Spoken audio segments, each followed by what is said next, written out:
There are moments in life when everything you know can be shattered with a single phone call. 2 months ago, my husband Liam's, the very center of my world, vanished from my life in a senseless accident. Ever since that day, my own sense of time has completely stopped. Since losing him, I have retreated into myself, keeping my distance from everyone, especially my own family. I was never particularly close to my younger sister, Chloe, who always seemed to live in a different, brighter world than me. One afternoon, my phone rang. Chloe's name flashed on the screen. It was so unusual that my heart skipped a beat. Hey Eva, next Sunday we are throwing a birthday party for my sweet little Leo's first birthday. You have to come, Leo, my tiny nephew, for whom I had never seen, even met. I hesitated, but then I thought maybe this was a chance to reconnect. Maybe it was the first step to climbing out of the depth of sorrow. I went into town and searched for the perfect gift.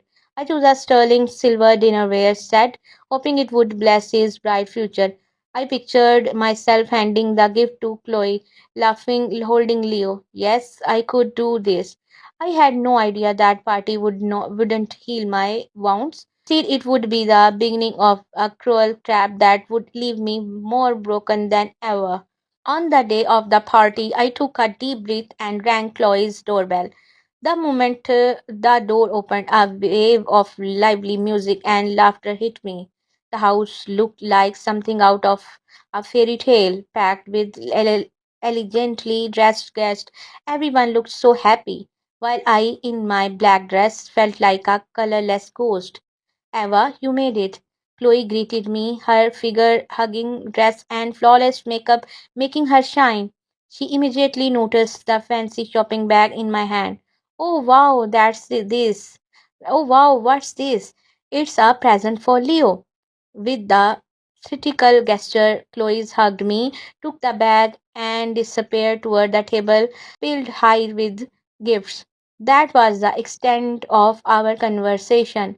About an hour later, Chloe picked up a microphone. The music stopped, and every eye in the living room turned to her. I am truly happy to celebrate my son Leo's first birthday with all of you today. And on this special day, I have something very important to share with you all. She looked straight to me. Until today, I have kept this a secret, but the truth is, Leo's real father is the man who died 2 months ago. My brother in law, Liam, Eva's husband. He is Leo's real father. Every sound in the room vanished. Everyone's gaze turned towards me. My mind went blank.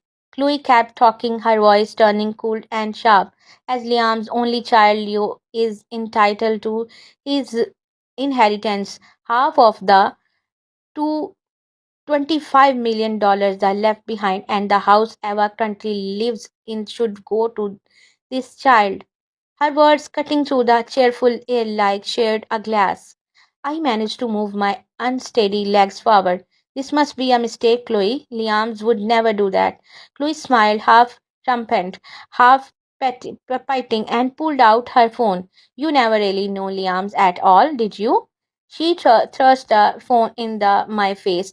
It was a photograph of her and Liam at a seaside restaurant, then another of them kissing, and a string of private messages. I can't keep linked to Eva any longer. Chloe, you are the only one I love. When you are you going to tell her the truth? I swear I will before the baby is born. I want to start a new life with you and our child. Every word seared my brain. All this time while I was suffering through infertility treatment, he had been planning a new family with my own sister. My marriage, my memories, all twisted into a filthy lie. No, this is all a lie. I turned desperately to my parents. Mom, Dad, say something, but neither of them tried to stop her. They looked away, shame written all over their faces. Their silence said everything. You know, I asked. My father finally spoke, sounding resigned. Chloe told us about 7 months before the accident. 7 months. All this time they had known while pretending to pity me. They had all been part of this cruel, calculated betrayal. There was no one on my side. I took a slow step back, turned and ran. I have no memory of getting home from that hellish party. Back at the house, I was just a shell of myself.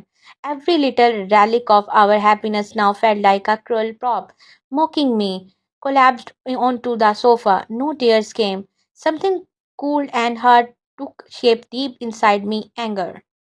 A few days later, I received an envelope from Chloe's lawyer, firmly demanding a division of Liam's estate. My phone rang endlessly with calls from my family, but I blocked every number. This was not about money anymore. This was about my dignity. I opened my contacts and searched for a top attorney specializing in inheritance law. When Jensen Brooks answered, I told him my scattered story. He listened without interrupting, and when I finished, said firmly, Ava, you are not alone. I promise I will do everything in my power to protect you. The moment I heard those words, it was like a faint warm light breaking through the ice around my heart. I would fight. My first meeting with Jason tested my resolve. Copies of all the evidence Chloe had gathered were spread out on the table. To be honest, the situation does not look good, Jason said. The photos, the message log, and your parents backing Chloe's claim there's a high chance the court will be sympathetic to Chloe and her son. That night, my mother in law, Clara, texted me. After the party, it was Clara, not my own parents, who came running and wrapped me in her arms. I called her, my voice barely a whisper. I told her the situation was as bad as it gets. After a few seconds of silence, Clara spoke with quite steely determination. Eva, listen to me. This is not over, but the evidence, if it's evidence you need, we have to do. There is one undeniable truth that can overturn all of Chloe's lies. It's something I promised Liam's I would take to grave to protect his honor. But this is not the time to hesitate. Liam's real honor is in protecting the happiness you shared. Can we meet tomorrow? There's a truth I need to tell you in person. The next day we met at a quiet cafe. Thank you for coming. First, I need you to believe this. Liam's never betrayed you. He said those words hit me like a tidal wave. Clara then explained what her daughter, Tina, had shared. About 6 months before the accident, Liam came to Tina, desperate for advice. My sister Chloe had been pursuing him relentlessly. Liam's loved me too much to ever want me to find out and asked Tina to keep it secret. All those photos and messages Chloe showed at the party were malicious fabrications created by her alone. Then Clara pulled out a slightly worn brown envelope and slid it across the table. With trembling hands, I opened it. Inside were several medical records. I read the diagnosis. Azoospermia, male infertility, probability of natural conception in nearly zero. I felt like I had been struck in the head. When he was a student, Liam was in a car accident.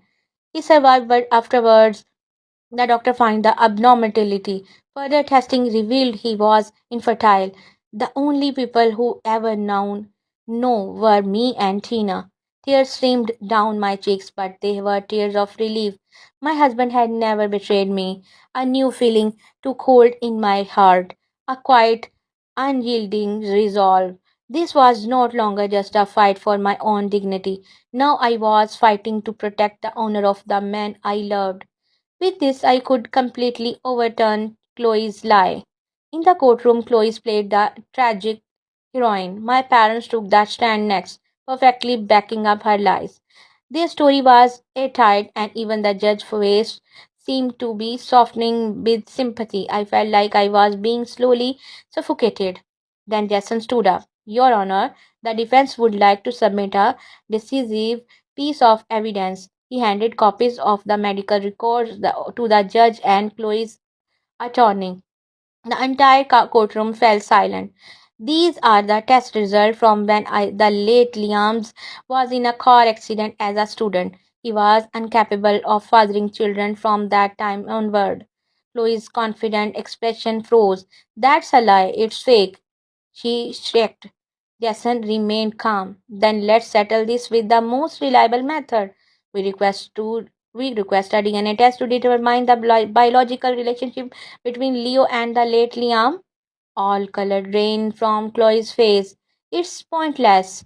Liam was cremated. There is, Jason replied gently.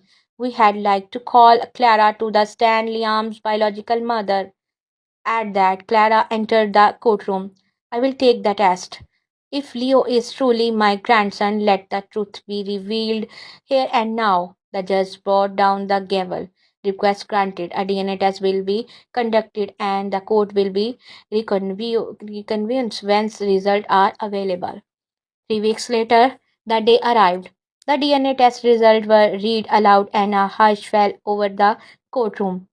Based on the submitted DNA evidence, there is no genetic relationship between Leo and Clara. Therefore, it is conclusively determined that the late Liam is not Leo's biological father. The elaborate web of lies that had spun together crumbled instantly. The judge found fully in my favor. Outside the courthouse, my parents came rushing over. My mother sobbed, and my father looked more broken than I had ever seen him. Eva, please forgive us. Chloe fooled us. Can't we try? Can we try to be a family again? But their words left no trace on my heart.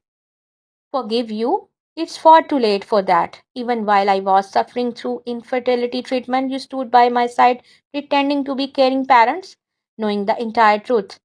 The family I once longed for no longer exists. I pulled out my phone and deleted their number without hesitation.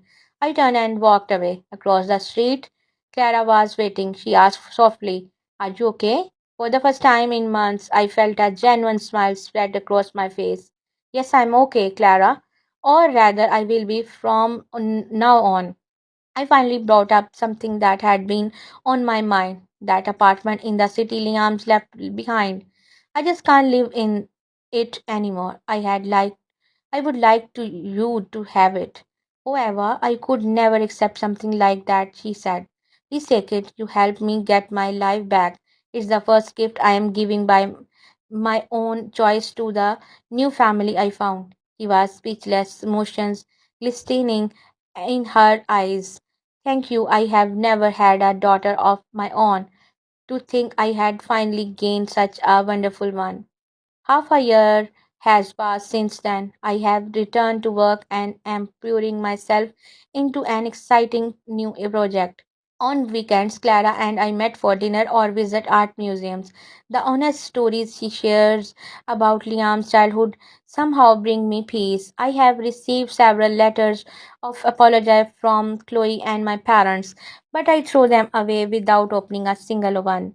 Sometimes I catch my reflection in the mirror and I am surprised by the woman I see there.